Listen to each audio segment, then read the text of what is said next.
My name is Arun Jagtiani, and I'm a proud St. Martin. In a few short weeks, our country is going to be heading to the polls to elect 15 new members to Parliament, and I think the entire voting population could benefit from knowing a little bit more about who these candidates are. Over the next few days, I'm going to interview a few new faces and a few political veterans. So join me, St. Martin, and let's talk politics. Welcome to another edition of Talking Politics with Arun Jagtiani. I'm your host, and today I'm joined by the number 4 candidate on the UP list, none other than Ms. Grisha Heyliger Marten. Grisha, it's fantastic to have you here with us today. Thanks, Arun. Thank you so much for joining us. First time? Yes, first time you're throwing your hat into the political arena. For those who don't know, you are the wife of the golden boy of St. Martin politics. What they say. He's a career politician, certainly no stranger to the St. Martin political scene. You've probably been a very strong force behind his many successful campaigns.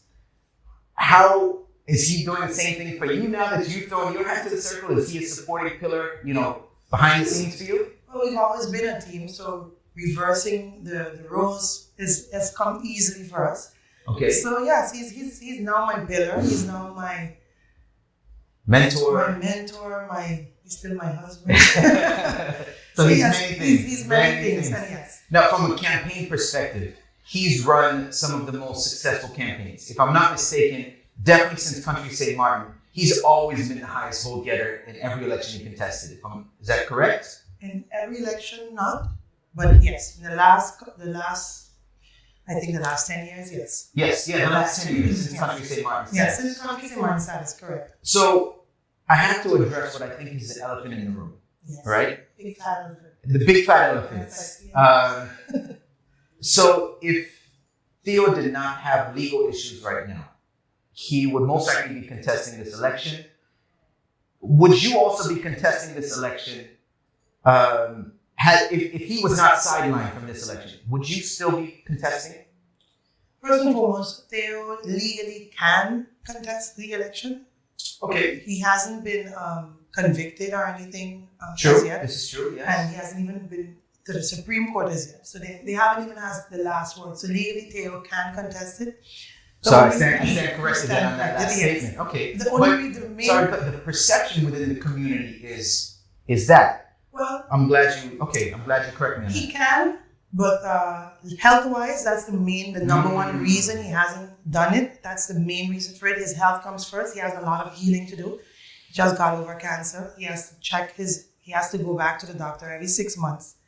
And his body is right now, how it reacts to stress is crazy. It's not the same. So he's still healing. Sure. And to go through a campaign right now, he's better off exactly where he is, yes. So how different is it for you from your perspective? So you've seen so many campaigns from, I don't say behind the scenes, you've actively been involved in his campaigns. And I know you're a marketing professional, marketing genius in many respects. How different is it from being on the sidelines and supporting him in his campaign to now being, the central figure of a campaign, let's say? I'm going to be very honest with you. It's weird. Okay. Up to last week, I think I had to tell my fellow candidates, am I still wearing my marketing hat or am I wearing the candidate hat? Because I still feel I need to help the party. I'm the one that we set up for every event. Yes. All the promotions, all the media plan. I still did it. I dedicated 2 weeks to the party, and then I decided, okay, I'm going to do me. But up to last week, that's all I do. It's in my nature. So, juggling comes easily for me. Sure. I've learned to juggle, but I know right now I need to push that aside and be now Grisha the candidate. It's a lot of adjusting. I'm still adjusting. So you're a very well-known figure within the community, but for the benefit of those who are watching that may not know you, give us a little background on what your qualifications are, what your skill sets are, okay, and why why you believe you can serve this country as a parliamentarian. Well, I've been an entrepreneur for about 10 years. Actually, 10 years. 2019, I started my company, Montage. Prior to that, I worked in marketing for Smithcoms. Mm-hmm. I worked for an agent bureau for, that's when you know the Dutch word. But I started my company Montage and I launched it with Sabon Latino. So it's a company that does it's a multifaceted company. We do Events, I did magazines, Bocafina. Yes, Remember that? absolutely. We worked I on that. did also some magazines on the harbor that we distributed. But events and marketing was your another one. brainchild, right? So that's the kind of work I do. I create events. I work for major companies like Heineken, KFC, Hard Rock Cafe. Those are the kind of companies I work with. And recently now, I am now a consultant in the position of marketing and sales for Talent. Okay. So marketing is really my forte. It's just, I live and breathe marketing. Okay. Yes, I know that about you, and I wanted the audience who's tuned in, again, for the benefit of those who may not know you, to be aware of your skill set and professional background. You've been very vocal in the past year in the media. Yes. You've held back no punches. No. So I got to ask directly, do you believe there's a conspiracy of the Dutch trying to undermine local leadership? Yes. Okay. Up to this week. Should I go back past or should I talk about the present? Because I can. Well, tell me the latest. Tell me the latest news. This week, Wanda stated that if you vote for Grisha, you're going to vote for Theo, which is a corrupt politician. That's them interfering in our political system. That's them undermining the people. And I would never tell Wanda, guys, I would never tell anyone in Holland, don't vote for Wanda. Because if you vote for Wanda, it's racism. That's not nice. That's disrespectful. It's demeaning. It's undermining the people. And I don't stand for that. And Van Raak will be hearing from me very soon. He's on record as saying he's on record this week. A vote for Grisha is a vote for corruption, essentially, yes. Or something to that effect. Van Raak has no insight in who I am. Wow. You don't know me. You have no right to say that. It's disrespectful to me. Wow. It's disrespectful to the country. Of course. And those are the type of things I don't stand for, and I've learned to stand my ground this year. I didn't even realize, Arun, that I had that kind of strength in me. I didn't realize it until they messed with my husband. Like literally messed with him because he went from staying 10 days in town, got kidnapped to Bunia, brought back to St. Martin to stay in where he was supposed to be in Point Ranch medical ward. Yes. Stayed there for a month. Got sick. And the only reason he returned because he was getting sick in Bunia. Not even an apology up to this day, not even an apology for kidnapping him. Up to this day, no one even acknowledged it. The justice system did not acknowledge that he was kidnapped. A prison, they didn't want to put him in Point Blanche because it's full. You know what's the capacity of Point Blanche? 70. You know how many people in Point Blanche to this day? Right now, as we speak, 80. 80 people. It's overbooked. But Theo, because of one person, it had 70. You couldn't put one more in there. You decided to bring him to Bunia. Literally, they're crippling. They're trying to weaken my husband, and that is not fair. I am a stickler for injustice. I'm a stickler for inequality. I don't like that at all, and that I couldn't stand for it. Wow! So I just couldn't stand for it, and I found it was not fair. This man, Arun, has done a lot for the country. I don't care what they say. What they call him, I know facts are facts. He's done for the island. He's done a lot. He's given a lot. He's bled for it. Yes. Again, love him or hate him, he's somebody you can't deny that he's had a profound impact on our tourism economy, on the business economy, and just the overall growth of St. Martin in the past few decades. Again, love him or hate him, you can't deny the impact that he's had. So yes, Van Raak, a vote for Theo, a vote for Grisha is a vote for Theo. Yes, that's my husband. I embrace it, you know. Let me ask you this. Again, Theo has always run a successful campaign. Yes. And actually one of the things, I'm just thinking this now, that I remember Theo telling me a while back about elections. He goes, everyone thinks they're popular until they contest an election. Yes. Then you see how popular you really are. Yes. Are you expecting constituents of Theo to automatically give their support to you? You know, Arun, my husband has also always said, when they asked him, how many votes are you going to get? He said, I don't know, but one, mine. You know, I'm going in there just like any candidate. And I'm speaking to everyone just like everyone else. I'm talking to people, letting them, I want them to get to know me. I don't know how many votes I'm going to get. I do get people on the road say, I vote for you, I'm going to vote for you. They can say that. I don't know until the day comes. But in the meantime, I'm out there, I'm showing them, I'm educating them. I want them to see the big picture because I've realized this year we are not educated. We're with blinders walking around the entire year, last years. And what we're doing, we're blaming, we're putting the blame game, we're laughing at each other, cursing each other, bringing each other down. And I wanna educate people on and let them know exactly where we are as a country. They need to know where we are as a country. So that's my end game. And whether you don't understand it, whether you don't like me, you don't vote for me, it's fine. But I'm going out there just like a candidate. I'm not expecting, it's his will be done. I'm not the type to boast. We're humble people. My husband has always been a humble man. I've come from a humble family. And that's just the way you have to see it is what it is. So if given the opportunity to serve the people of St. Martin from a seat in Parliament, what are some of the issues you want to champion? First, I think it's something that all of us across the board are championing right now, political reform. Yes. That's okay. across the yes. board. You are hearing it, I'm sure everyone's saying it. Absolutely. So right now, the first thing we need to do, Arun, we don't know who the 15 members are going to be. Correct. You think I'm going to be bashing anyone right now? No. We have to come together. 15 seats means 3 fists. That's how I see it. 3 fists. Yes. We need to come together as one. And if all of us are championing that should be our first thing. The first thing, electoral stability. That's the first thing. Once we've accomplished that, then my next step, knocking on the door of the Kingdom Charter and letting them know certain laws has to be amended. Because the laws that we passed, some of the laws that we passed this last 9 years has only been to their advantage and not ours. And I want to amend those laws. Okay. So, I want to go into a little bit more. I don't even know if it's a conspiracy anymore, but there's definitely a feeling that there's an undermining going on from Holland into the local leadership. Yes.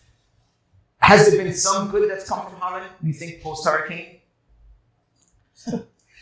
The loaded question for you, especially, I know. 7 homes? I guess the 7 homes are happy. I guess that's something positive. Okay. I mean, we're still waiting on 550 million. And of the 550 million, 70 million they want us to allocate to lock up our politicians. So where Dominica has gotten $702 million 2 years ago, build their hotels, hand the keys over, look at Scarra today. Yes. Look at Scarra today. Yes. Yeah. He won that outright, 18 seats. Yes. Look where Dominica is. They give it to them one time. Why do you think they give it to them? Because Dominica is in the UN. Dominica is an independent country. And when you're in the UN, you need a supporter. You need an ally.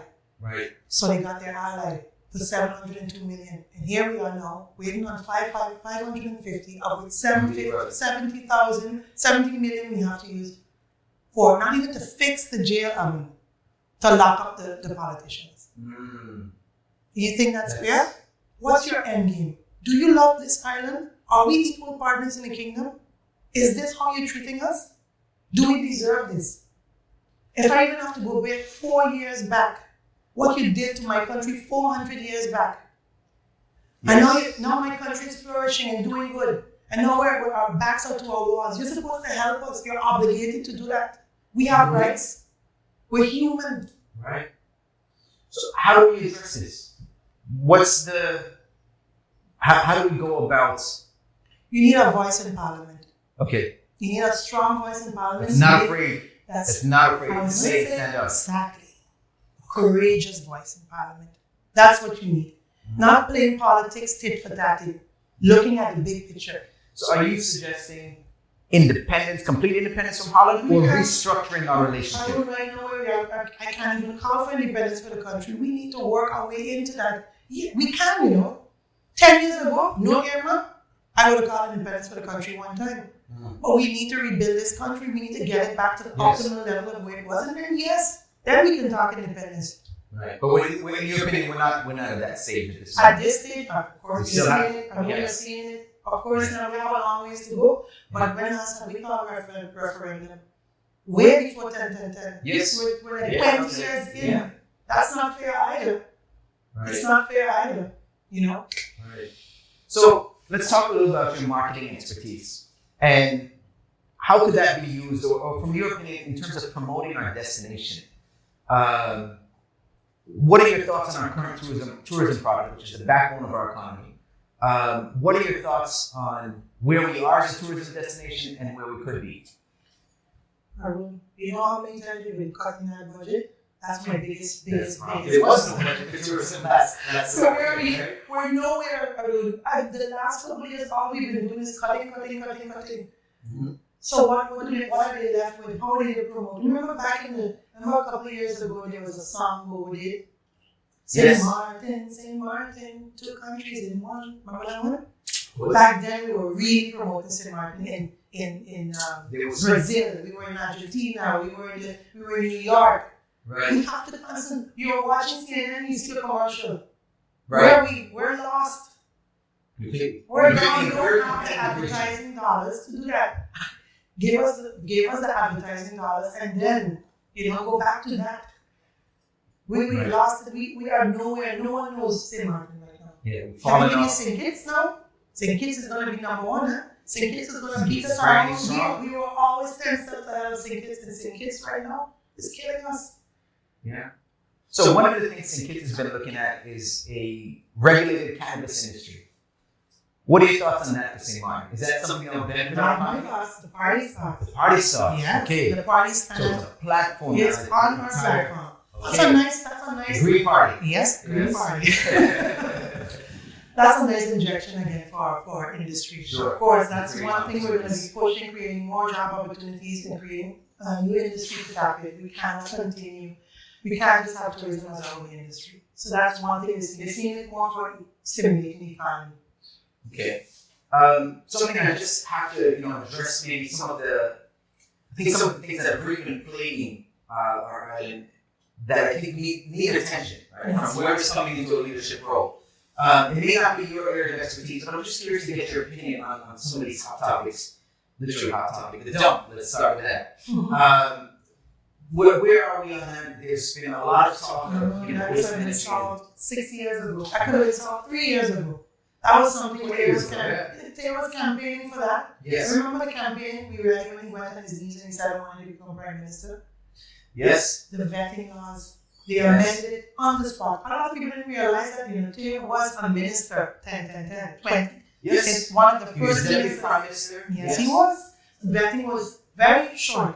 Nothing intricate. But as soon as Holland heard Taylor was going to become Prime Minister, Taylor was from her, they sent down an advice to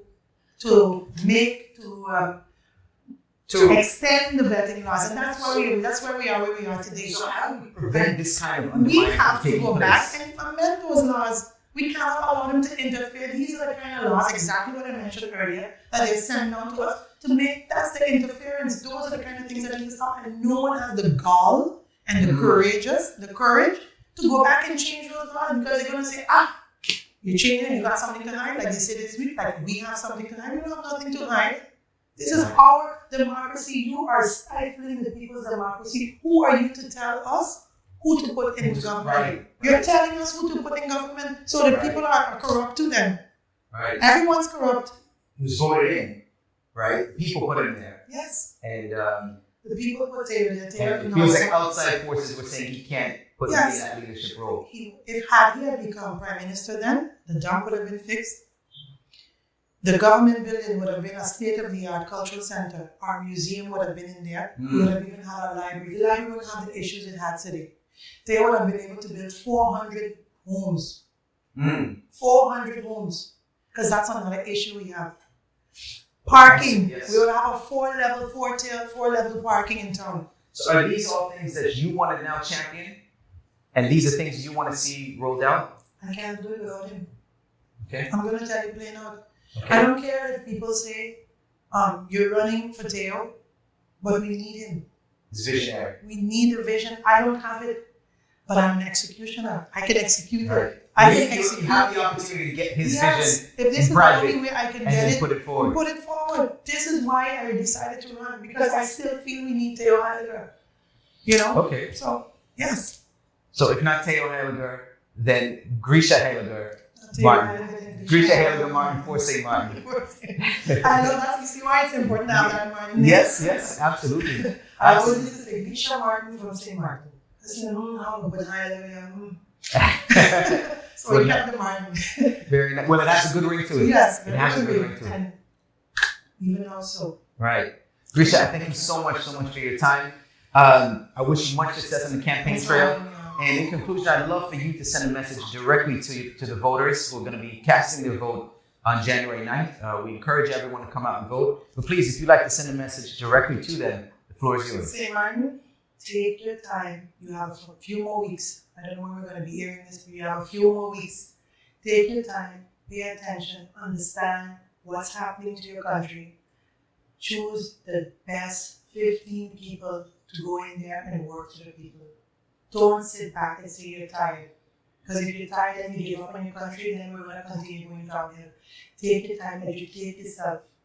Understand, pay attention to everyone that's out there. Don't listen to empty promises. Look at the educated ones. Look at the ones you know that will go in there and get things done. Look at the courageous ones, not the weak ones. You need courageous people in Parliament because that's the power right there.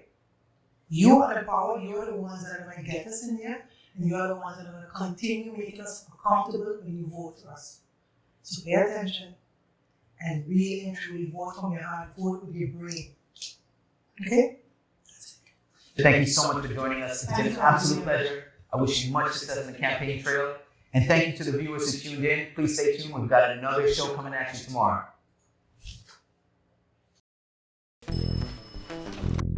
My name is Arun, Jagtiani, and I'm a proud St. Martin.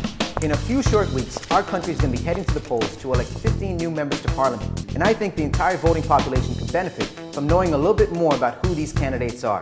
Over the next few days, I'm going to interview a few new faces and a few political veterans. So join me, St. Martin, and let's talk politics.